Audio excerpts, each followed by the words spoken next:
Hello friends, स्वागत है आप सभी का स्टडी विथ माइंड मैप में। ट्रांसफार्मर के सीरीज में यह जो है फर्स्ट लेक्चर है।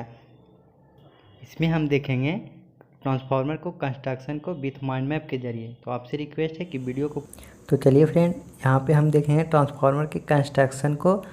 तो चलिए शुरू करते हैं। तो सबसे पहले हम देखेंगे यहाँ पे ट्रांसफार्मर के बाइंडिंग जो बेसिक जो होती है, दो प्रकार की बाइंडिंग होती है। एक को बोलते हैं सेकेंडरी बाइंडिंग और दूसरे को बोलते हैं प्राइमरी बाइंडिंग। प्राइमरी बाइंडिंग में क्या होती है कि जिस साइड से हम लोग यानी कि इनपुट देते हैं ट्रांसफार्मर में, उसको प्राइमरी बाइंडिंग बोलते हैं, और जिस साइड में हम लोग लोड को कनेक्ट करते हैं उसको सेकेंडरी बाइंडिंग बोलेंगे।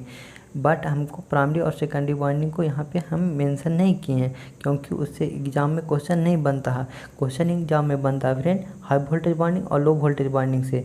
देखिए, हाई वोल्टेज बाइंडिंग किसको कहेंगे? जिस साइड में नंबर ऑफ टर्न जो होगा ज़्यादा होगा उसको हाई वोल्टेज बाइंडिंग बोलेंगे, और जिस साइड में नंबर ऑफ टर्न जो होगा वो कम होगा उसको लो वोल्टेज बाइंडिंग कहेंगे।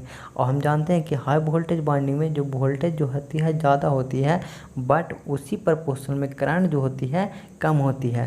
अगर हमको कम करंट को किसी बाइंडिंग से अगर फॉलो करवाना है तो उसके लिए अगर क्रॉस सेक्शनल एरिया अगर कम भी रखेंगे फिर भी सेफली करंट जो है फॉलो कर जाएगा विदाउट ओवर हीटिंग का। यही कारण है कि हाई वोल्टेज बाइंडिंग को हम लोग थीन बाइंडिंग का यूज़ करते हैं।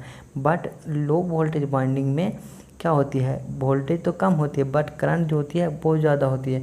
अब बहुत ज़्यादा करंट को अगर फॉलो कराना है सेफली तो उसके लिए cross sectional area of binding क्या रखना पड़ेगा, ज़्यादा रखना पड़ेगा, यानी कि मोटे कंडक्टर का यूज़ करना पड़ेगा। और मोटे कंडक्टर का यूज़ करना पड़ेगा। यही कारण है कि लो वोल्टेज बाइंडिंग जो होती है उसका वो कौन सा बाइंडिंग होती है, यानी कि थिक बाइंडिंग का यूज़ करते हैं। यहाँ पे हम लोग बाइंडिंग को देख लिए हैं। उसके बाद हम देखेंगे तो आयरन कोर, जो कोर होती है ट्रांसफार्मर में, इसी पे हम लोग क्या रखते हैं, बाइंडिंग को लपेटते हैं। या जो बेसिक जो बना होता है सिलिकॉन स्टील का बना होता है। क्यों सिलिकॉन स्टील का बना होता है?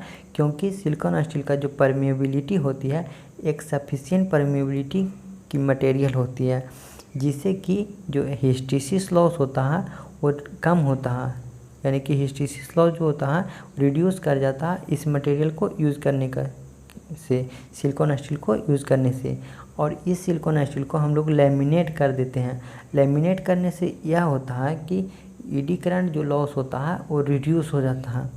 यहाँ पे हम लोग कोर देख लिए हैं। उसके बाद हम देखते हैं ऑयल जो होता है यूज़ करते हैं ट्रांसफार्मर में, वो बेसिक उसका जो नाम है यानी कि मिनरल ऑयल को यूज़ करते हैं। यह बेसिक दो फंक्शन करती है। पहला जो काम करती है इंसुलेशन प्रोवाइड करने का काम करती है, और दूसरा काम करती है कूलिंग प्रोवाइड करने का काम करती है। अगर हम गुड ट्रांसफार्मर ऑयल की प्रॉपर्टी के बारे में अगर देखना चाहें तो इसके लिए जो इम्पोर्टेंट दो प्रॉपर्टी होना चाहिए, पहला प्रॉपर्टी होना चाहिए फ्लैश पॉइंट जो होना चाहिए ट्रांसफार्मर ऑयल का क्या होना चाहिए, हाइट होना चाहिए, और विस्कोसिटी जो होना चाहिए वो लो विस्कोसिटी होना चाहिए। अगर हम टिपिकल वैल्यू की अगर बात करते हैं ट्रांसफार्मर ऑयल के फ्लैश पॉइंट का, वो कितना होना चाहिए, 140 डिग्री सेल्सियस होती है। अगर हम ट्रांसफार्मर ऑयल के कलर की बात करें तो वो कितना होती है, तो फ्रेश ऑयल के जो कलर होती है वो पेल येलो होती है, और कम्प्लीटली यूज ट्रांसफार्मर ऑयल को कलर जो होती है वो कैसा हो जाती है, ब्लैक कलर का हो जाती है। तो हमने यहाँ पे ऑयल के बारे में देख लिए। उसके बाद हम देखते हैं कंजर्वेटर भी एक प्रकार का ट्रांसफार्मर का ही पार्ट है। यह जो है मेन टैंक के ऊपर जो है माउंट करते हैं इसको। यह जो है बेसिक क्या काम करती है, बेसिक जो है स्पेस प्रोवाइड करने का काम करती है एक्सपेंशन वाल्व का। एक्सपेंशन वाल्व किसको कहते हैं? जब भी ट्रांसफार्मर में किसी भी प्रकार का फॉल्ट होता है तो उससे जो है बहुत ज़्यादा हीट उत्पन्न होता है, जिससे ऑयल जो होता है ट्रांसफार्मर का वो ओवर हीट हो जाता है, यानी कि गर्म होकर खोलकर बाहर निकलना चाहता है। अगर इसको स्पेस प्रोवाइड नहीं किया जाएगा इस ऑयल को, तो मेन जो टैंक है ट्रांसफार्मर का वह जो है ब्लास्ट हो जाएगा। इसी को बचाने के लिए हम लोग कंजर्वेटर का यूज़ करते हैं। यह जो है एक काम और करता है, एक काम क्या और करता है, अगर जो है एक सफिशिएंट लेवल से अगर ऑयल जो है मेन टैंक में अगर कम जाता है तो उसमें ऑयल को ऐड करने का भी काम कंजर्वेटर ही करता है। उसके बाद ब्रीदर भी एक प्रकार का बहुत इंपॉर्टेंट रोल निभाता है ट्रांसफार्मर के ऑपरेशन में। यह काम क्या करता है, इसमें जो होता है एक प्रकार का एक मटेरियल होता है, उसका जो नाम है सिलिका जेल।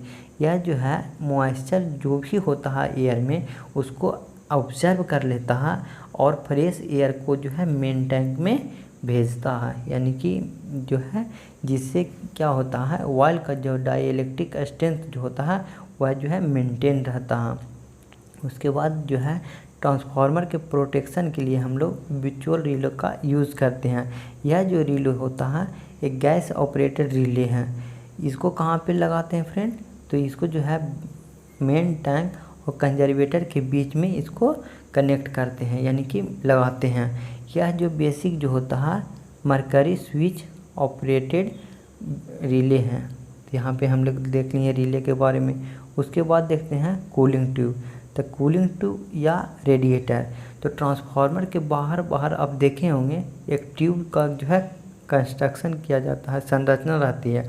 यह जो बेसिक जो क्या काम करता है, हीटेड ऑयल जो होता है उसको इस ट्यूब से सर्कुलेट किया जाता है, जिससे कि ऑयल बहुत जल्दी जो है ठंडा हो सके, यानी कि कूल हो सके।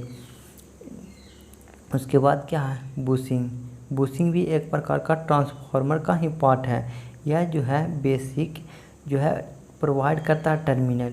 जो भी लाइव वायर लाकर हम लोग ट्रांसफार्मर में इंटर कराते हैं तो इसी जो है बुशिंग के माध्यम से ही इंटर कराते हैं, जिससे कि शॉर्ट सर्किट होने से बचाता है। यह जो बेसिक पोरोसिलिन का बना होता है, इंसुलेशन जो है प्रोवाइड करने का काम करता है। उसके बाद बात करते हैं टाइप ऑफ ट्रांसफार्मर। तो बेसिक दो प्रकार के ट्रांसफार्मर होती है, एक को बोलते हैं कोर टाइप ट्रांसफार्मर और दूसरे को बोलते हैं shell type transformer. Core type transformer में क्या होती है, बाइंडिंग सराउंडिंग द कोर, यानी कि कोर के चारों तरफ क्या होती है, बाइंडिंग होती है। दूसरा अगर हम बात करते हैं दूसरे पॉइंट का, तो इसमें जो होती है वन विंडो होती है। उसके बाद थर्ड पॉइंट की बात करते हैं तो इसमें जो है सिलेंड्रिकल बाइंडिंग का यूज़ करते हैं।